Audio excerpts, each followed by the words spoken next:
আসসালামু আলাইকুম। সবাই কেমন আছেন? আশা করি অনেক অনেক ভালো আছেন আপনারা। আপনাদের দোয়ায় আলহামদুলিল্লাহ আমি অনেক ভালো আছি। তো রফিক, শফিক, জব্বার, সালাম, বরকত এদের মতো আমাদের আবু সাইদ, মুগ্ধ ভাই এদেরকেও ভুলে গেলে চলবে না। আপনারা দেখেন এই রফিক, শফিক, রহমত, বরকত, এই যে জব্বার ভাষা আন্দোলনে শহীদ হয়েছে, এদেরকে আমরা সাধারণ জনগণ কয়জন মনে রাখছি? আমরা মনে রাখতে পেরেছি? আমরা কিন্তু কেউ মনে রাখিনি। শুধুমাত্র বই পুস্তকে, পত্রিকায়, খাতা কলমে শুধু নামগুলো লেখা আছে, এতটুকুই। কিন্তু আমাদের সাধারণ জনগণের কারো মুখে কিন্তু এই নামগুলো নেই। তো আমরা এদের মতো আবু সাইদ, মুগ্ধ, যারা সাধারণ ছাত্র জনতা, স্টুডেন্ট, ছাত্রছাত্রীরা যারা এই পুলিশের গুলিতে নির্বিচারে গুলি খেয়ে যারা মৃত্যুবরণ করেছে, এদেরকেও ভুলে গেলে চলবে না। এটা কখনোই হতে দেওয়া যাবে না, কখনোই ভুলে যাওয়া যাবে না। এটা চিরস্মরণীয় হয়ে থাকতে পারে, এই একটা ব্যবস্থা নিতে হবে। তো ডক্টর ইউনূস স্যারকে আমি বলবো যে আপনি দ্রুত এই পদক্ষেপটা নেন এবং দ্রুত বাস্তবায়ন করেন। শেখ মুজিবুরকে যেরকমভাবে সবাই মনে রাখছে, সবার জনপ্রিয় হয়েছে, সেই শেখ মুজিবুরের থেকেও আরও অনেক অনেক বেশি মনে রাখতে হবে আমাদের আবু সাইদকে এবং মুগ্ধ ভাইকে। ঠিক আছে?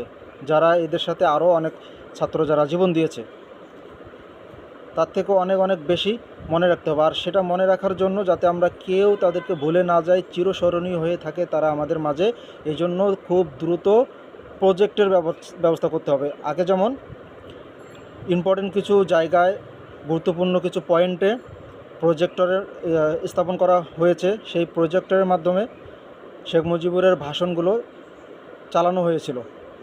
তো সেটা করতে হবে সেম, যেখানে যেখানে শেখ মুজিবুরের ভাষণ চলতো প্রজেক্টরের মাধ্যমে, প্রত্যেকটা জায়গায় এখন শেখ মুজিবুরের ভাষণের পরিবর্তে এই আবু সাইদ কীভাবে গুলি খেয়ে মারা গেছে, মুগ্ধ ভাই কীভাবে আন্দোলনে শহীদ হয়েছে, মারা গেছেন, প্রত্যেকজনের কিন্তু ভিডিও আছে, প্রত্যেকটা ভিডিও ধারণ করা হয়েছে। প্রত্যেকটারে ভিডিও ক্লিপ তৈরি করে সেই প্রজেক্টরের মাধ্যমে এই ভিডিওগুলো দিনরাত 24 ঘন্টা সেখানে চালাইতে হবে, যাতে পুলিশরা এটা দেখে তাদের বিবেকে নাড়া দেয় যে তারা কীভাবে নির্বিচারে ছাত্রদের বুকে গুলি চালিয়েছে। এটা দ্রুত পদক্ষেপ নেন এবং দ্রুত বাস্তবায়ন করেন।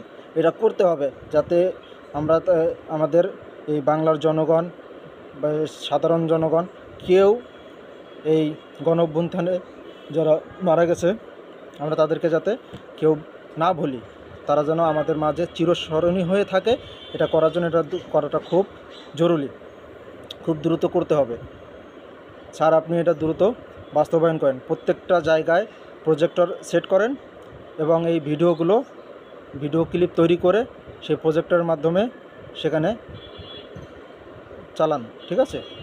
যেমন শেখ মুজিবুরের ভাষণ চলতো, সেই শেখ মুজিবুরের ভাষণের পরিবর্তে এখন সেখানে প্রত্যেকটা জায়গায় এই ভিডিও ক্লিপগুলো চলবে, প্রজেক্টর যেখানে যেখানে সেট করা ছিল। ভালো থাকবেন।